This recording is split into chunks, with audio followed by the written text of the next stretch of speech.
رضيت بالله ربا محمد رسول النبي صلى الله عليه وسلم. السلام عليكم ورحمة الله وبركاته. الحمد لله نحمده ونستعينه ونستغفره ونؤمن به ونتوكل عليه ونعوذ بالله من شرور أنفسنا ومن سيئات أعمالنا من يهده الله فلا مضل له ومن يضلله فلا هادي له ونشهد أن لا إله إلا الله وحده لا شريك له ونشهد أن محمدا عبده ورسوله. اللهم صل على محمد وعلى آل محمد كما صليت على إبراهيم وعلى آل إبراهيم إنك حميد مجيد. اللهم بارك على محمد وعلى آل محمد كما باركت على إبراهيم وعلى آل إبراهيم إنك حميد مجيد. رب اشرح لي صدري ويسر لي أمري واحلل عقدة من لساني يفقهوا قولي. رب زدني علما سبحانك لا علم لنا إلا ما علمتنا إنك أنت العليم الحكيم. أما بعد فإن خير الحديث كتاب الله وخير الهدي هدي محمد صلى الله عليه وسلم وشر الأمور محدثاتها وكل محدثة بدعة وكل بدعة ضلالة وكل ضلالة في النار. أعوذ بالله السميع العليم من الشيطان الرجيم. بسم الله الرحمن الرحيم.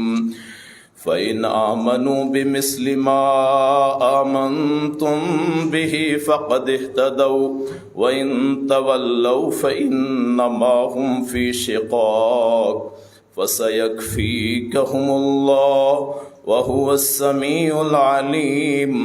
صبغة الله ومن أحسن من الله صبغة ونحن له عابدون. صدق الله نحن على ذلك من الشاكرين. الحمد لله.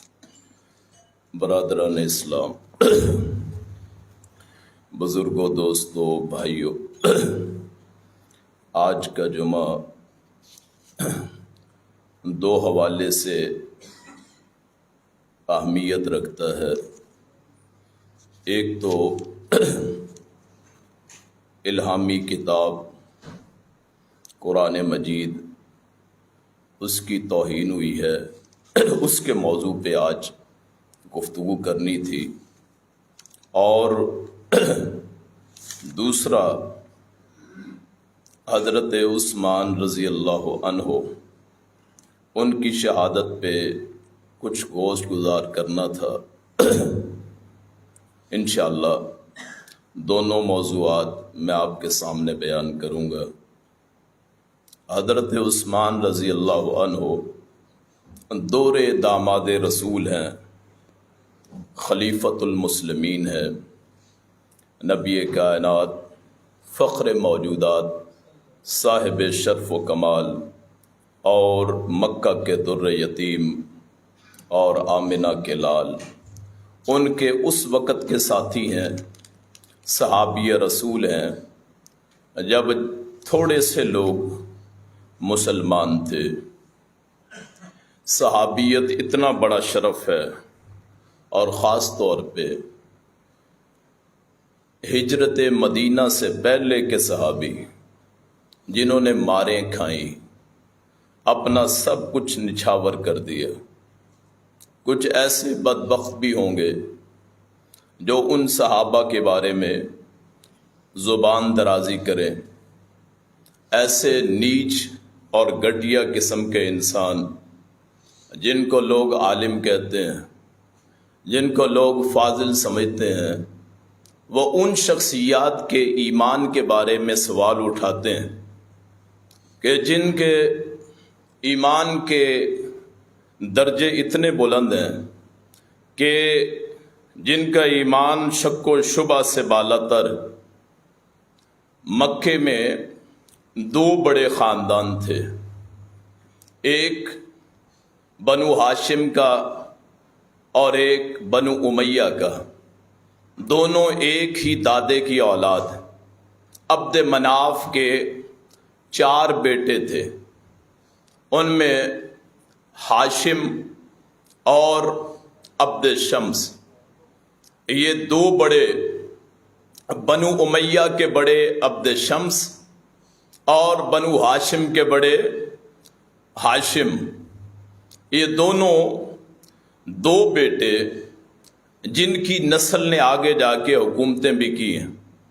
بنو امیہ نے حضرت امیر معاویہ سے لے کے آخری اپنے خلیفے تک تقریباً یہ 70-80 سال کا یا اس سے زائد ہوگا انہوں نے حکومت کی ہے۔ اور عبد یہ ہاشم کی اولاد میں سے بنو عباس، انہوں نے بہت لمبا عرصہ حکومت کی ہے۔ آپ کو پتہ ہے کہ میرا خاندان اگر وہ میرے بڑے کسی کے مخالف ہوں اور میں ان کی مخالفت کر کے کسی کو سچا مان لوں تو کتنا مشکل ہوتا ہے کہ میرے خاندان کی ایک لڑائی چل رہی ہے اور وہ میں اپنے مخالف کو قبول کرتا ہوں تو یہ میرے انتہائی درجے صادق ہونے کی علامت کہ میرا باپ جو ہو یا چچا ہو، خاندان ہو، وہ کسی کا مخالف اور کٹڑ قسم کا، اور اس کے باوجود میں اپنے مخالف پہ ایمان بھی لاتا ہوں، اس پہ پیسہ بھی لوٹاتا ہوں اور اس کے لیے جان دینے تک جاتا ہوں، تو ہر بندہ یہ سمجھے گا کہ یہ مخلص آدمی۔ حضرت عثمان بنو امیہ میں سے تعلق رکھتے ہیں، حضرت رسول اللہ صلی اللہ علیہ وسلم بنو ہاشم میں سے۔ دونوں خاندان کی آپس میں رقابت، خانہ کعبہ کا انتظام جو تھا، پانی پلانا، زمزم کی صفائی کرنا، حاجیوں کی خدمت کرنا، یہ بنو ہاشم کا خاصہ تھا۔ اور قبیلے کے جو سفارتی معاملات تھے، دفاعی معاملات تھے مکے کے، وہ بنو امیہ کے حوالے تھے۔ حضرت رسول اللہ صلی اللہ علیہ وسلم بنو ہاشم میں سے پیدا ہو گئے، آپ نے اپنی نبوت کا اعلان کیا تو بڑا مشکل تھا بنو امیہ میں سے کسی کا اسلام قبول کرنا، کیوں مخالف تھے۔ اور آدمی اپنے خاندان کی سائڈ لیتا ہے چاہے مخالف سچا کیوں نہ ہو۔ یہ حضرت عثمان کی سب سے بڑی بہادری ہے کہ اپنے خاندان کی مخالفت مول لے کے، جس وقت بنو امیہ میں سے شاید کوئی بھی مسلمان نہیں ہوا تھا، حضرت عثمان واحد تھے جنہوں نے حضرت رسول اللہ کا کلمہ پڑھا تھا۔ اور اس وقت انتہائی، ہمارے تو آج سیاست کے معاملات پہ کوئی مارنے مرنے پہ تل جاتے ہیں، وہ تو نبوت کا مسئلہ تھا، دین کا مسئلہ تھا، تو ایسے شخص کو تو سلوٹ اور سلام ہے جس نے اس دور میں اسلام قبول کیا جب خاندانی رقابت بہت ہوتی تھی۔ ابو جہل بنو مخزوم میں تھا، ابو سفیان بنو امیہ میں سے تھے، صرف اس لیے اسلام قبول نہیں کیا کہ اس طرح تو بنو ہاشم کا پلڑا بھاری ہو جائے گا، اسی لیے وہ کہتے تھے اگر نبی بننا ہے تو ہمارے بڑے خاندان میں سے پیدا ہو، بنو امیہ میں سے، پھر مانیں گے۔ تو ایسی شخصیت کو سلام ہے جس نے اس پرفتن دور میں اللہ کے رسول کا ساتھ بھی دیا اور آپ کا اس وقت ساتھ دیا جب دریوں میں لپیٹ لپیٹ کے مارا جاتا تھا۔ کسی کا باپ پتہ چلا مسلمان ہے تو بیٹے کو پکڑ کے مار دیا، کسی کا پتہ چلا بیٹا مسلمان ہے تو باپ کو مار دیا، کسی کا پتہ چلا کہ یہ مسلمان ہے تو ماں کو پکڑ کے شہید کر دیا۔ عمار بن یاسر کا والد بھی مارے گئے، یاسر، اور ماں سمیہ کو بھی مارا گیا۔ کس پاداش میں کہ اسلام کا نام لیوا۔ تو وہ لوگ جو ہجرت مدینہ سے پہلے مسلمان ہوئے، جو صحابہ بنے، وہ انتہائی قابل فخر ہے، ان صحابہ سے افضل ہیں۔ سورہ حشر کہتی، سورہ حشر میں آیا ہے ان صحابہ سے افضل ہیں جو فتح کے بعد مسلمان ہوئے۔ یعنی آپ تصور نہیں کر سکتے کہ چوک چوراہے میں جب پورا محلہ، پورا شہر، پوری بستی، پورا قصبہ اور پورا علاقہ وہ اسلام کا دشمن ہو، کوئی وہاں کھڑے ہو کے معزز آدمی تصور بھی نہیں کر سکتا کہ مجھے گالیاں دیں گے یا سڑکوں پہ گھسیٹیں گے، اس وقت کہہ کے کہ اشہد ان لا الہ الا اللہ اشہد ان محمد رسول اللہ، اور اس کے ایمان کا فیصلہ آج کا سوشل میڈیا کرتا ہے۔ حضرت عثمان کے ایمان پہ سوال وہ اٹھاتا ہے جو آج کے جس کے کان میں اذان کہی گئی آسائشوں میں پلا ہوا مسلمان، اور جہاں ٹیکنالوجی اور انتہا درجے کی ترقی ہو، جہاں علم حاصل کرنے کے لیے صعوبتیں نہ ہوں، جہاں گوگل جیسی ویب سائٹیں ہوں کہ اس پہ آپ جو مرضی سرچ کر لیں آپ کو معانی مل جاتے ہیں عربی الفاظ کے، اور نام نہاد ملا، نام نہاد ذاکر، نام نہاد عالم، نام نہاد خطیب اور واعظ، وہ ممبر پہ بیٹھ کے کھڑے ہو کے محافل میں جب حضرت عثمان کے ایمان پہ سوال اٹھاتے ہیں تو دراصل ان کی پیدائش پہ افسوس ہوتا ہے کہ ان کے ایمان کے بارے میں سوال اٹھاتے ہیں جن کے ہاتھ کو اللہ کے رسول نے اپنا ہاتھ قرار دیا کہ صلح حدیبیہ سورہ الفتح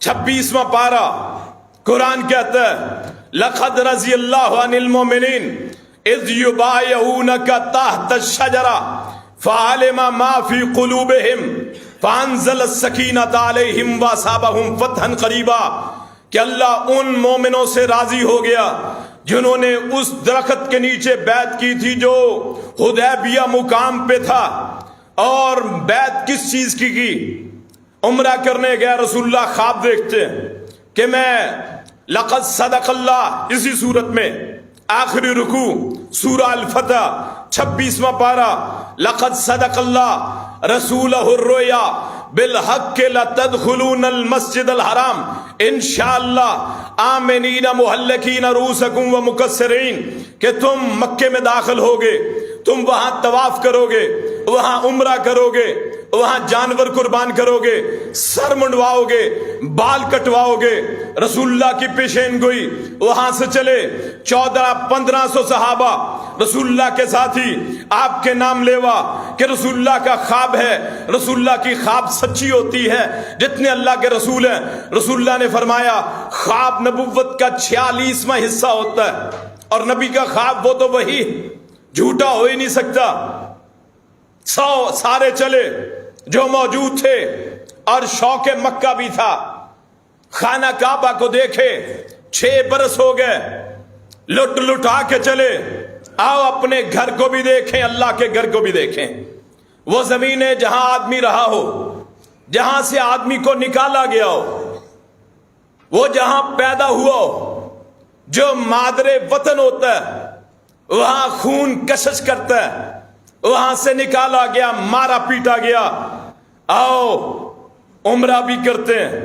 کیوں؟ خواب رسول اللہ کی صلی اللہ علیہ وسلم واپس نہیں آئیں گے جب تک عمرہ نہیں کریں گے، اور شکرانے کے طور پہ جانور بھی لیتے ہیں۔ عمرے میں جانور نہیں ہوتا، حج میں ہوتا ہے، لیکن شکرانے کے طور پہ کہ 6 سال بعد اللہ کا شکر ہے، وہی اس شہر سے جہاں سے نکالا گیا، وہی اس شہر میں داخل ہونا، وہاں پہنچتے ہیں، آپس کافر کہتے ہیں عمرہ نہیں کرنے دیں گے، صحابہ مرنے مرانے پہ آخر صلح کے لیے، معاہدے کے لیے رسول اللہ کس کو بھیجتے ہیں؟ آپ کا خاندان موجود ہے، نہیں بھیجا، علی المرتضیٰ نہیں، چچا عباس نہیں، عباس کے بیٹے ابن عباس نہیں، کسے بھیجا؟ بنو امیہ میں سے حضرت عثمان کو بھیجا۔ تاریخ وہ بکواس کرنے والے، وہ تانا زنی کرنے والے، وہ بکنے والے، گالیاں دینے والے کائنات کے ان صفات کو اٹھائے کہ جو رسول اللہ کا قاصد ہوتا ہے وہ منظور خدا ہوتا ہے۔ رسول اللہ جس کو قبول کر لے اور میں قبول نہ کروں تو میری زندگی پہ شرم ہے، افسوس۔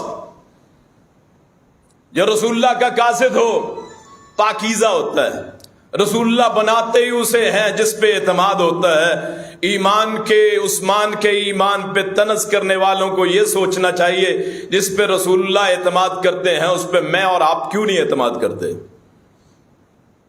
اور افواہ پھیلتی ہے۔ افواہ کیا ہے کہ عثمان شہید ہو گئے، رسول اللہ کو پتہ چلتا ہے، اور یہاں ان ملاؤں کا بھی پتہ چلتا ہے جو کہتے ہیں رسول اللہ عالم الغیب تھے۔ افواہ پھیلی، اگر رسول اللہ عالم غیب تھے تو پھر بیعت کیوں لی؟ کیوں جی بات سمجھ آ رہی کہ ادھر افواہ پھیلی، رسول اللہ ان کے قتل کے اوپر قصاص عثمان پہ بیعت کیوں لیتے ہیں؟ اگر عالم الغیب تھے بیعت کیوں ہے؟ یہ عام سی بات مجھے سمجھ آتی، مجھ جیسا طالب علم سمجھ سکتا ہے، ان ملاؤں کو سمجھ کیوں نہیں آتی؟ دراصل پیٹ لگے ہوئے ہیں، یہ آٹوں کے پجاری، یہ گندم کا مولوی، یہ پیسے اور لالچ ہوس کا مولوی، یہ لوگوں کی عقیدے خراب کرنے والا کہ میں کہوں گا رسول اللہ عالم الغیب تھے، لوگ خوش ہو کے پیسے پھینکیں گے، لوگ کہیں گے کیا خوب بات کی ہے۔ لعنت اور شرم کی بات ہے اس مولوی پہ، اس خطیب اور واعظ پہ جو پیسوں کے لیے دین کو فروخت کرتا ہے۔ قیامت مرنے کا خوف ہی نہیں۔ اس ڈجگوڈ میں 20 مسجدیں جہاں شرک و بدعت پھیلائی جاتی، جھوٹ، بکواس، جھوٹی روایات، موضوع من گھڑت، اولیاء کو رسول سے بڑھا دیا، رسول کو اللہ سے بڑھا دیا۔ کہتے ہیں معراج کی رات رسول اللہ گئے تو وہاں جہاں کوئی نہیں جا سکتا تھا، میں کہتا ہوں ہاں بالکل، وہاں جی اللہ نے دروازہ کھولا، اندر سے کنڈی لگا لی، احد اور احمد ایک ہو گیا۔ یہ آپ اور میری مسجدوں میں بیان ہوتا ہے اور ہم اسے بڑا واعظ سمجھتے ہیں، بڑا شیریں بیان ہے، بڑی آواز ہے، بڑا علم۔ لعنت ہے ایسے علم پہ جو لوگوں کو بدعت اور شرک پہ لگائے۔ اگر میری زبان سے، میرے الفاظ سے شرک اور بدعت پھیلے، میرے یہاں کھڑے ہونے پہ افسوس، میری پیدائش پہ افسوس۔ مرنا ہے ایک دن، رزق کا مالک میرا اللہ، عزت ذلت کا مالک میرا اللہ، موت اور زندگی کا مالک میرا اللہ۔ کیوں نہیں پوچھتے وہ نمازی جو کہتے ہیں جی اتحاد کے قائل، اور جی ہم پوچھیں گے تو انتشار پھیلے گا؟ اور میں بیان کرتا ہوں اللہ کا فضل ہے، کسی کے گھٹنوں پہ لگے، کسی کے ٹخنوں پہ لگے، کوئی پرواہ نہیں، نہ کسی کا خوف، جان اسی کی ہے، دی ہوئی اسی کی ہے۔ حق تو یہ ہے کہ حق ادا نہ ہوا، وہاں بیعت لی رسول اللہ صلی اللہ علیہ وسلم نے۔ صحابیوں ہاتھ تو رکھو، یہ ہاتھ کس کا ہے؟ رسول کا ہے۔ ما ینطق عن الہوی ان هو الا وحی یوحی، یہ زبان سے وہی کہتا ہے جو رب کائنات اس کو ارشاد فرماتا ہے۔ ہاتھ پھیلایا، ہاتھ آتے گئے، 1400-1500 اصحاب کے۔ رسول اللہ فرماتے ہیں ابھی ایک ہاتھ نہیں آیا، ایک میرا دیوانہ رہتا ہے۔ وہ دیوانہ کون ہے؟ میرا دورہ داماد عثمان۔ رسول اللہ کو کہا گیا قصاص تو اس کا ہے، اور فرمایا تمہیں نہیں علم ہے، جب تک عثمان کا ہاتھ نہ آئے گا بیعت نہیں ہوگی۔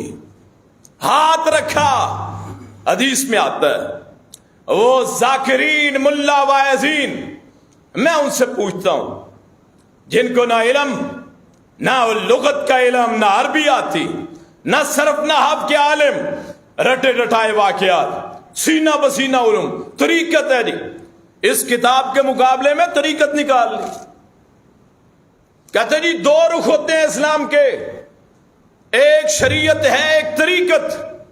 شریعت وہ ہے جو آپ پڑھاتے ہیں، جو میں آپ کو سناتا ہوں۔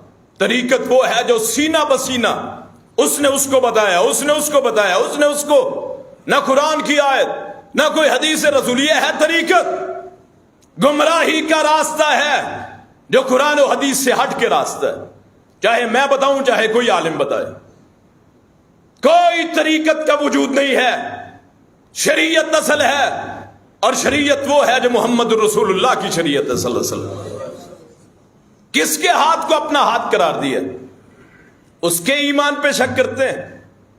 رسول اللہ نے فرمایا یہ میرا ہاتھ عثمان کا ہاتھ ہے، ہائے رسول کے ہاتھ پہ میری ساری زندگی قربان، میری عزت، میرا علم، میرا سب کچھ قربان، میری آل اولاد قربان، میری ذات، میرا حسب نسب قربان، میرے محمد کریم کی ذات پہ قربان، اس ہاتھ کی خاک پہ قربان، نیچے والا ہاتھ رسول اللہ کا اور اپنا ہی ہاتھ عثمان کا ہاتھ، کتنا اچھا منظر ہوگا۔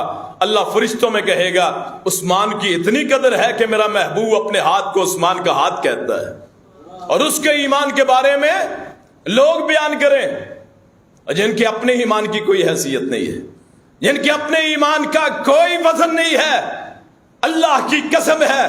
اور اس شخصیت کے بارے میں ایک ہی منبر پہ 8 مرتبہ رسول اللہ نے بیٹھ کے عثمان کو جنت کی بشارت دی، ایک ہی منبر پہ۔ غزوہ تبوک جسے جیش العسرہ کہتے ہیں، کہ رسول اللہ اپیل کرتے ہیں کہ کون ہے جو لشکر جیش کے لیے اور لشکر اسرہ کے لیے غزوہ تبوک کے لیے تعاون کرے، میں اسے محمد جنت کی بشارت دیتا ہوں۔ رسول حضرت عثمان کھڑے ہوئے، حضور 100 گھوڑے، حضور 1000 اونٹ۔ ہم قربانی بھی کرتے ہیں تو یہ سوچتے ہیں اگلا بجٹ کیسے پورا کرنا ہے۔ اس نے جنت کا نام سنا تو اسی وقت رونگٹے کھڑے ہو گئے، ہائے جنت ملے گی، جو 100 گھوڑے اللہ کے راستے میں قربان کر دیے، 1000 اونٹ۔ پھر اعلان ہوا، پھر 100 گھوڑے، 1000 اونٹ، 8 مرتبہ ہوا۔ کون ہے دنیا میں؟ ابو بکر صدیق، عمر فاروق، علی المرتضی، سارے صحابہ، کوئی ایسا نہیں ہے جس کو ایک ہی منبر پہ بیٹھ کے بار بار جنت کی بشارت دی۔ صرف عثمان ہے، ذوالنورین ہے، اور میرے اور آپ کے ایمان کا معیار ہے عثمان، جس کو بار بار جنت کی بشارت ملتی۔ اور جب اور کچھ نہ ہوا، رسول اللہ پھر اپیل کرتے ہیں۔ ہمارے یہاں مسجد میں دینا پڑ جائے تو شاید موت پڑ جاتی، بار بار اپیل، جی پیسہ اکٹھا کرتے ہیں، کیا کرنا ہے؟ عثمان نے کہا نہیں، جنت چاہیے، جنت کے اوپر میری جان بھی قربان۔ بار بار تعاون، اور آخر میں کیا کیا؟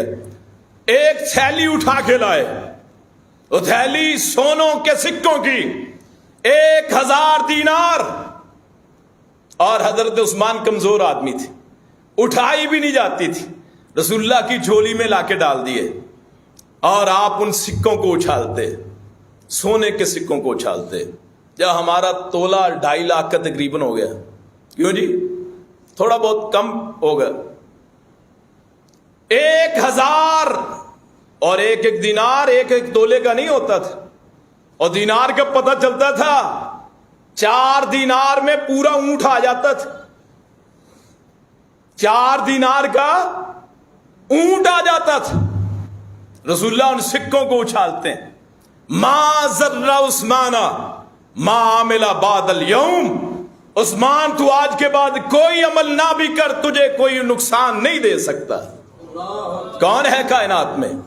اس کے ایمان کے بارے میں بحثیں وہ کرتے ہیں جو مجھ جیسے ہیں، اور ملا بیٹھ کے، میں نام نہیں لینا چاہتا، کہ بہت سے لوگ وہ ان کے فالوور ہوتے ہیں، بڑا پسند کرتے ہیں، بڑی بات کرتا ہے جی، بڑا ہے انداز، اور وہ عثمان کے ایمان کے بارے میں سوال کرے، اللہ کی قسم ہے مجھ جیسا درویش، ہاں مجھ سے بات کروائیے دنیا جہان کے کسی ذاکر کا، اللہ کے لیے بات کرنی، کوئی ایک سوال کا جواب دے۔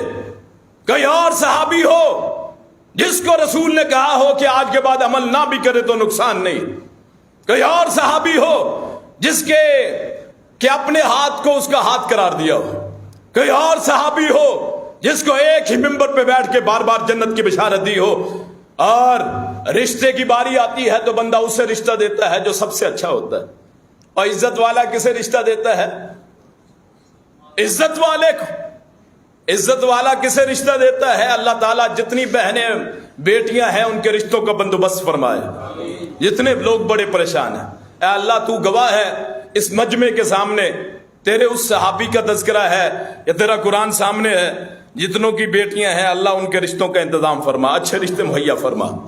اپنے رشتوں کے لیے بندہ اچھے رشتے تلاش کرتا ہے، بیٹیوں بہنوں کے لیے۔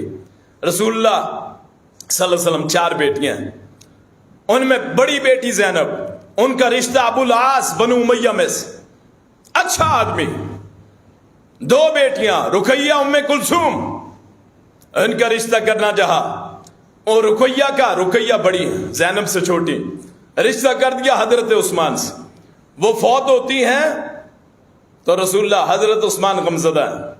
پوچھنے والے نے پوچھا کیا مسئلہ ہے؟ انہوں نے کہا جی نبی کا نور میرے گھر سے چلا گیا ہے، نبی کا نطفہ میرے گھر سے چلا گیا ہے۔ رسول اللہ کو پتہ چلتا ہے، عثمان گھبرا مت، نبی کی ایک اور بیٹی ابھی زندہ ہے، ام کلثوم کا نکاح بھی اسے دیا۔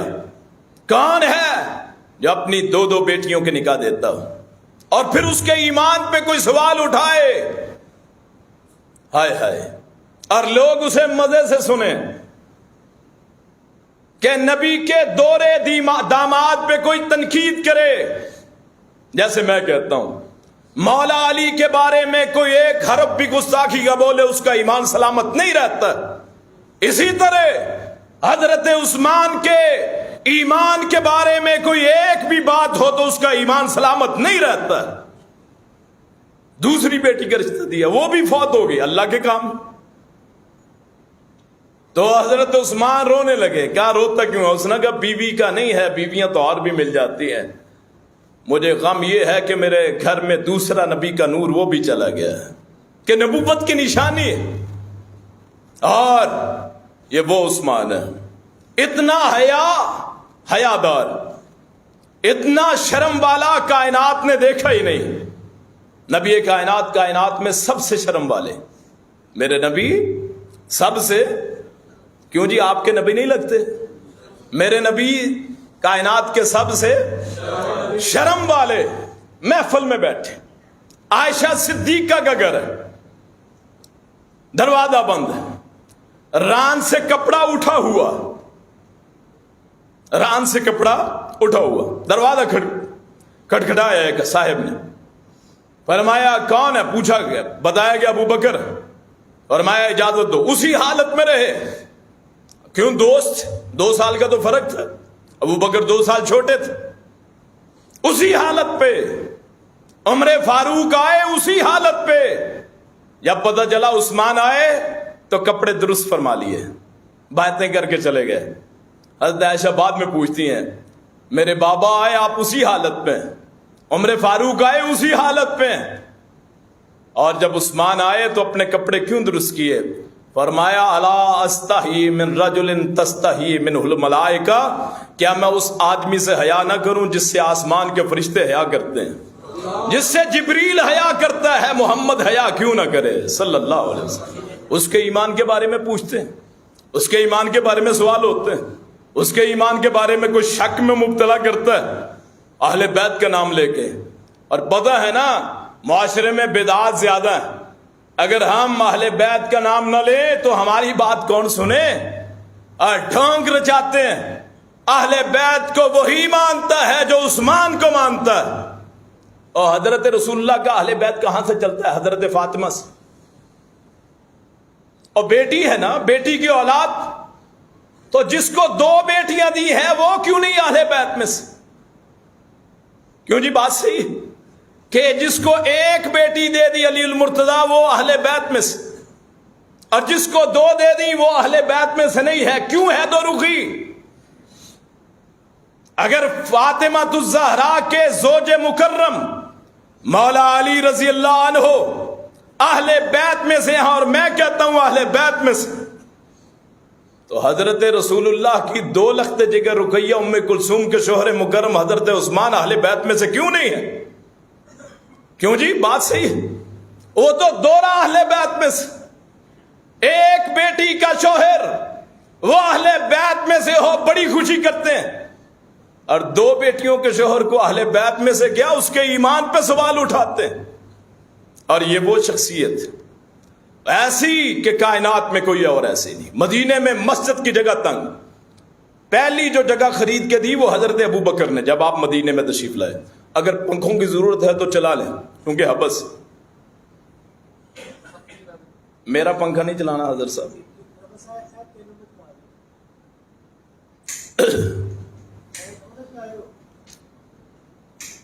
ٹھیک ہے ٹھیک۔ مسجد نبوی کی پہلی جو زمین دی وہ حضرت صدیق اکبر نے دی، اور جب اس میں جگہ ناکافی ہوئی، باہر سے قاصد آنے لگ گئے، مسلمان زیادہ ہو گئے، زیادہ مسلمانوں کی تعداد ہوگی، تو پھر رسول اللہ اعلان کرتے ہیں جو بندہ مسجد نبوی کی وسعت کرے میں اسے جنت کی ضمانت دیتا ہوں۔ اور حضرت عثمان نے وہ خریدا۔ اس دور میں جب چاندی کے سکے دیکھنے کو نہیں ملتے تھے، 20 یا 25 ہزار درہم میں 20 یا 25 ہزار درہم میں حضرت عثمان نے وہ ٹکڑا خریدا، رسول اللہ کے پاس تشریف لائے حوالے کے ساتھ۔ میں کہانی نہیں سناتا مولویوں کی طرح، جو بات کرتا ہوں اس کی دلیل بھی ہے انشاءاللہ۔ اے اللہ کے رسول، میں نے زمین خریدی ہے۔ کتنے میں؟ اتنے میں۔ اے عثمان، تجھے یہ خوشی ہے تیرے لیے جنت ہو اگر وہ تو زمین مسجد کو دے دے۔ اللہ کے رسول، میں نے جنت کے بدلے میں مسجد زمین کو دے دی، اور زمین مسجد کو دے دی۔ اور یہ ستم ظریفی دیکھی، چونکہ ٹائم کم ہے میں شارٹ میں بیان کرتا ہوں حضرت عثمان کی شہادت کے کچھ مناظر، کہ وہی مسجد جو حضرت عثمان کے پیسوں سے بنی، وہ زمین مسجد کی جہاں انہوں نے خرید کے دیا، وہ دن بھی آنا تھا 40 دن تک اس مسجد میں حضرت عثمان کو داخل نہ ہونے دیا گیا۔ کربلا کے شہیدوں پہ روتے ہیں نا لوگ، بڑے واقعات بیان کرتے ہیں، کوئی عثمان کا بھی ہے،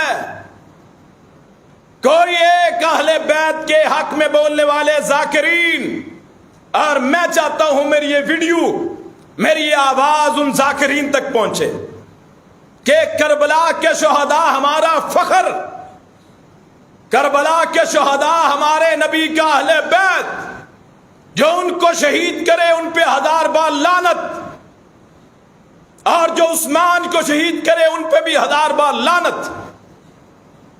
یہ اہل بیت میں سے کیوں نہیں؟ آئے، محرم کے دن آنے والے، آپ ماتم کریں حضرت حسین امام علی مقام کا، میں آپ کے ساتھ کھڑا ہونے کے لیے تیار، لیکن آئے 18 ذوالحج حضرت عثمان کی شہادت کا دن آپ بھی اس ماتم میں شریک۔ دو رخی کیوں ہے؟ اہل بیت کے افراد شہید ہوتے ہیں ان کے لیے ماتم، یہ دورہ اہل بیت ہے اس کے لیے ماتم کیوں نہیں؟ اگر ماتم کرنا ہی ہے، ویسے شریعت میں ماتم جائز نہیں ہے۔ رسول اللہ نے فرمایا لیس منا من ضرب الخدود وشق الجیوب ودعا بدعوى الجاہلیہ، جس نے چہرے کو پیٹا، جس نے گریبان پھاڑا، جس نے اپنے آپ کو پیٹا، وہ مجھ میں سے نہیں ہے، مسلمانوں میں سے نہیں۔ لیکن اگر کرنا ہی ہے پھر دونوں رخ برابر کریں، آپ ماتم کریں حضرت حسین کے لیے، امام علی مقام کے لیے، میرے امام کے لیے، اہل بیت کے لیے، میں آپ کے ساتھ جانے کے لیے تیار کسی امام بارگاہ میں۔ اور مزے کی بات یہ ہے 18 ذوالحج ہو، میرے عثمان کے لیے اس مسجد میں آئے فضائل عثمان بیان کریں۔ کیوں جی؟ دونوں رخ برابر کر رہے ہیں۔ ہم اہل بیت کی بات کریں، اور اگر نہ بھی بیت کریں بات کریں تو ہمارا ایمان مکمل نہیں ہوتا اگر نہ کریں۔ وہ آپ کا ایمان کیسے مکمل ہوتا ہے؟ اہل بیت کا دورہ فرد حضرت عثمان شہید ہوتا ہے، آپ کی زبان سے ایک مرتبہ بھی نہیں نکلتا کہ مظلوم شہید ہوئے۔ کتنا ظلم! کیوں جی؟ پورا پاکستان بند ہوتا ہے ان لوگوں کی وجہ سے، اور شہید کربلا میں ہوئے اور ماتم پاکستان میں کرتے ہو، لوگوں کو تنگ کرتے ہو۔ کوئی مسئلہ نہیں ہے، کرو، لیکن آؤ ان ذاکرین کی طرف سے اعلان ہو کہ اس سال نہیں تو اگلے سال، چونکہ عوام کو سمجھانا بھی تو ہے، اتنے سال کہانیاں سنائی ہیں، کیوں جی؟ اب قائل بھی تو کرنا ہے۔ آؤ اگلے سال کرتے ہیں کہ ہم محرم میں جائیں، تمہارے ساتھ بیٹھیں، تمہارے غم میں شریک ہوں، اور جب ہماری باری آئے ذوالحج 18 ذوالحج تم ہمارے ساتھ بیٹھو، ہمارے غم میں شریک ہو۔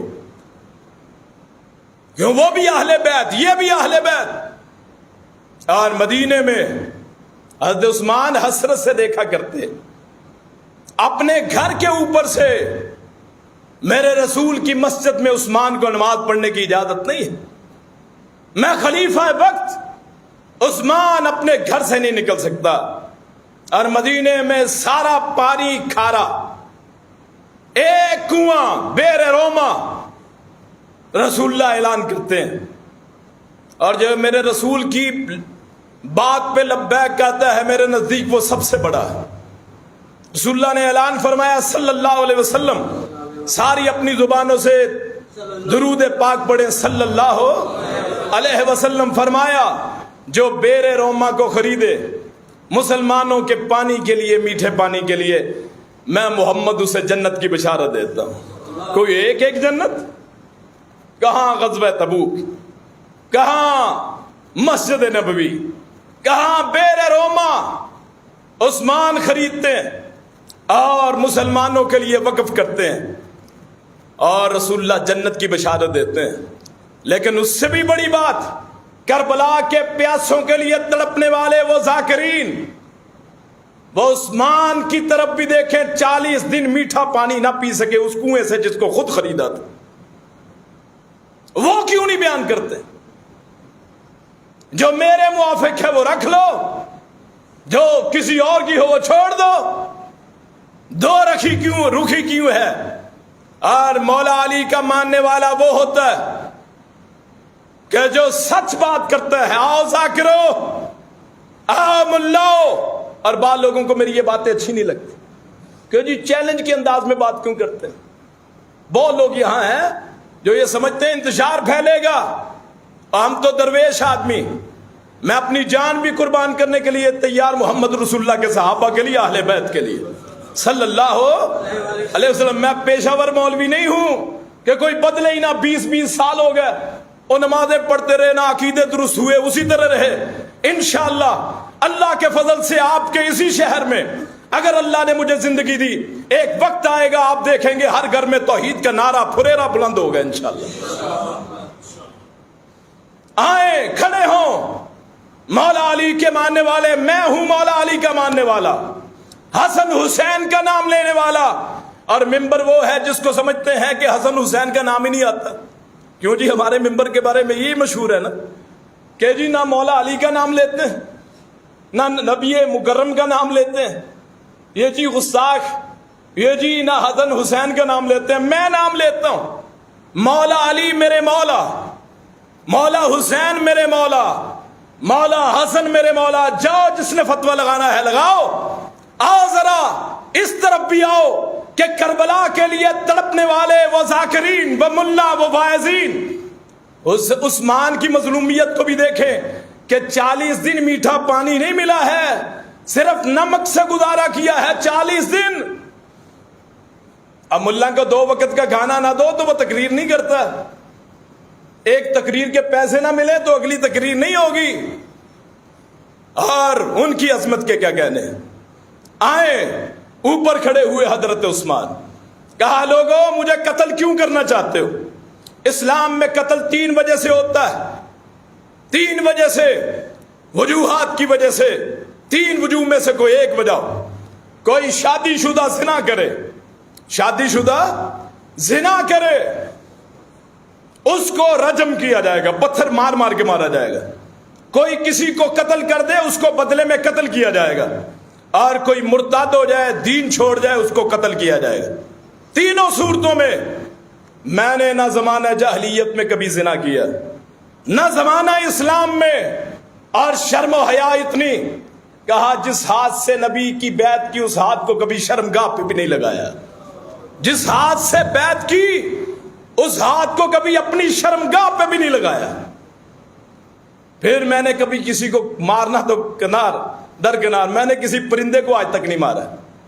پھر میں نے جب سے کلمہ پڑھا ہے کبھی مرتد نہیں ہوا۔ حالانکہ میرا چچا جب میں کلمہ پڑھ کے مسلمان ہوا مجھے دریوں میں لپیٹ لپیٹ کے مارتا، جہاں دھواں ہوتا ہے نا بھٹیوں میں، وہاں لے جاتا، دری میں لپیٹتا، لپٹے ہوئے کو مارتا، وہاں سے ناک کے راستے سے دھواں داخل کرتا۔ میں اس وقت سے مسلمان ہوں، تو کس لیے مجھے قتل کرتے ہو؟ اور پھر یہ بھی ساتھ کہا اگر آج مجھے میرا خون بہا دیا، اور یہ پیشین گوئی حضرت عثمان کی رہتی کائنات تک، کہ اگر آج میرا خون تلوار سے لبریز ہوا تو کائنات کے رب کی قسم ہے قیامت تک کبھی یہ تلوار میان میں نہ جائے گی۔ اور ایسے ہوا شیعہ سنی کتنے جھگڑے، حضرت عثمان کا مظلوم خون. اور جب آخری وقت آیا رسول اللہ خواب میں آئے، روزہ رکھا ہوا، بیوی نائلہ ساتھ اٹھے، کہا آج میرے خواب میں میرے رسول مکرم آئے، ابو بکر آئے، عمر آئے، کہا عثمان آج اتنے دن ہو گئے ہیں، تو بھوکا پیاسا ہے، آج کا روزہ رکھا ہوا ہے، اللہ اکبر، آج تو نے روزہ مدینے میں نہیں، اپنے گھر میں نہیں، مجھ محمد کے ساتھ جنت میں کھولنا ہے. خواب میں رسول اللہ آئے اور جتنے چوکیدار تھے، پہرے دار، حضرت عثمان نے ہٹا دیے. کوئی میرا دفاع نہ کرے، میری وجہ سے مدینے میں خون بہہ جائے، میں برداشت نہیں کروں گا. کون ہے ایسا مظلوم؟ کائنات میں کوئی بھی نہیں. اور وہ ظالم داخل ہوئے. ایک بندہ آگے بڑھا، داڑھی کو پکڑا، اور میں کہتا ہوں مجھ جیسے جس نے داڑھی رکھی ہے، میرے لیے میری داڑھی میرا ایمان ہے. جو اسے ہاتھ ڈالے وہ اس نے رب کی توہین کی. حضرت عثمان کی داڑھی کو پکڑا گیا. اتنا مظلوم، نہ تلوار ہے نہ کچھ، داڑھی پکڑا، کہا چھوڑ دو، یہ داڑھی سنت رسول ہوتی ہے. اگر تیرا باپ ہوتا ہے ایسا نہ کرتا. کیوں؟ صحابیوں کے بیٹے تھے. ہم بھی کہتے ہیں کہ کوئی ہمیں گالی دے، کہتے ہیں یار میری داڑھی کا بھی لحاظ نہیں کیا. پھر اس نے نیزہ مارا، ہاتھ کاٹ دیا ایک حصہ، کہا یہ وہ ہاتھ ہے جس سے میں نے سورہ حجرات سے لے کے سورہ ناس تک قرآن لکھا ہے اپنے ہاتھوں سے. رسول اللہ پہ وحی نازل ہوتی، عثمان اس کو لکھ لیتے. اس کو مفصلات کہتے ہیں، قرآن کے مفصل صورتیں.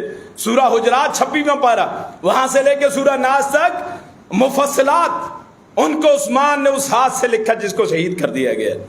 اور جو میں نے آپ کے سامنے آیت پڑھی، پہلا پارہ آخری صفحہ، ان تولوا فانما هم فی شقاق فسیکفیکہم اللہ. اگر یہ صحابہ جیسا ایمان نہیں رکھتے پھر جاتے ہیں تو یہ صرف مخالفت میں ہے، اور ان کو کافی کون ہوگا؟ میرا اللہ. اور حضرت عثمان کا خون ان الفاظ پہ نکلا، فسیکفیکہم اللہ. ان الفاظ پہ گرا، قرآن پہ گرا. اور آخر میں کہتا ہوں پاکیزہ ہے عثمان، حیادار ہے عثمان، شرم والے ہے عثمان. جب سے اسلام قبول کیا، قرآن کے کاتب ہیں، لکھنے والے ہیں، اور اللہ نے موت کے وقت آپ کا خون قرآن پہ گرایا. کون ہے ایسا شہید؟ مظلوم کائنات، کائنات کا سب سے بڑا شہید، جس کو اس کے گھر میں مارا جائے. اللہ پاک مجھے اور آپ کو حضرت عثمان کی سیرت اپنانے کی توفیق عطا فرمائے. اللہ کریم مجھے شہادت کی موت عطا فرمائے. اللہ کریم ہم تمام کو شہادت کی موت عطا فرمائے. اور یہ قرآن، جس قرآن پہ حضرت عثمان کا خون گرا، آج وہ وقت ہے کہ مسلمانوں کے اس قرآن کی توہین ہوتی ہے، اور مسلمان اپنی روزی روٹی میں وہاں مصروف ہیں. کوئی حرج نہیں ہے، کوئی ان کو فرق نہیں پڑتا ہے. آپ ریلیاں نکالیں گے، مثلا صرف 2 منٹ میں آپ کے لوں گا، ریلیاں نکالیں گے آپ، مثلا کیا کہیں گے ادھر؟ قرآن سے بڑی محبت ہے، فلاں فلاں. کیا قرآن پہ عمل ہے؟ کتنے گھر ہیں جن میں ہر روز قرآن کھولا جاتا ہے؟ کتنے افراد ہیں جن کو قرآن آتا ہے؟ کتنے افراد ہیں جن کو قرآن حفظ، اور کتنے حفاظ ہیں جن کو قرآن کا ترجمہ آتا ہے؟ کتنے ہیں جو قرآن رات کو سوتے ہوئے 3 سورتیں پڑھتے؟ رسول اللہ نے فرمایا، رسول اللہ کے بارے میں آتا ہے کہ آپ جب تک 3 سورتیں نہیں پڑھتے تھے سوتے نہیں تھے. سورہ سجدہ، سورہ واقعہ، سورہ ملک. ہم میں سے کتنے مسلمان ہیں جو ان تینوں سورتوں کو پڑھتے ہیں؟ اگر ہمارا ایمان ہو اس قرآن پہ اور ہم اس کے عامل ہوں، اس کی تلاوت کریں، اللہ کی قسم ہے کافروں پہ اسی طرح روب ہو جیسے محمد رسول اللہ کے دور میں ہوتا تھا صلی اللہ علیہ وسلم. کوئی تصور کر سکتا تھا حضرت عمر کے دور میں قرآن چلانے کی؟ کوئی تصور کر سکتا تھا حضرت ابو بکر کے، مولا علی کے دور میں؟ کوئی نہیں. وجہ یہ ہے بے عمل مسلمان، وجہ یہ ہے قرآن سے دوری. گانے کانوں میں وہ لگائے ہوئے، ہینڈ فری، ہیڈ فون لگائے، موسیقی سے پیار کرنے والے. اللہ پاک ہدایت عطا فرمائے، قرآن کا عامل بنائے، قرآن سے محبت عطا فرمائے. اپنے بچوں کو آج چاہیے تو یہ کہ اپنے بچوں کو آئندہ سے جس نے نہیں ابھی تک قرآن حفظ کروایا، جس نے قرآن کو زندہ رکھنے کا ایک ہی علامت، یہ الفاظ مٹ جائیں گے، قرآن حدیث کہتی کہ قیامت کے نزدیک قرآن کے الفاظ مٹ جائیں گے، اس کو محفوظ کرنے کا ایک ہی طریقہ ہے، اپنے بچوں کو حافظ قرآن بنائیں، اگر حافظ ہیں تو عالم قرآن بنائیں، قرآن کے معنی سمجھیں، خود بھی بچوں کو بھی۔ آئیے عہد کریں، آخری الفاظ، عہد کریں، قرآن سے محبت کریں گے، قرآن کی تلاوت کریں گے، گھروں میں آوازیں آئیں گی، گھروں میں قرآن پڑھا جائے گا۔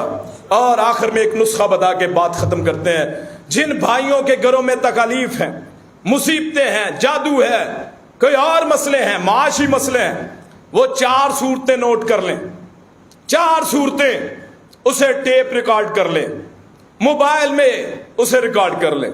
سورہ محمد، سورہ الفتح، سورہ کاف والقرآن المجید 26واں پارہ، اور سورہ تغابن 28واں پارہ، یہ 4 صورتیں صبح سورج طلوع ہونے سے پہلے، شام سورج غروب ہونے کے بعد، سورج طلوع ہونے سے پہلے صبح، شام سورج غروب ہونے کے بعد اپنے گھروں میں، جہاں تمام گھر میں آواز پھیلے، وہاں یہ لگائیں، انشاءاللہ اللہ تعالیٰ مشکلات کا خاتمہ فرمائے گا۔ آخر دعوانا الحمدللہ رب العالمین۔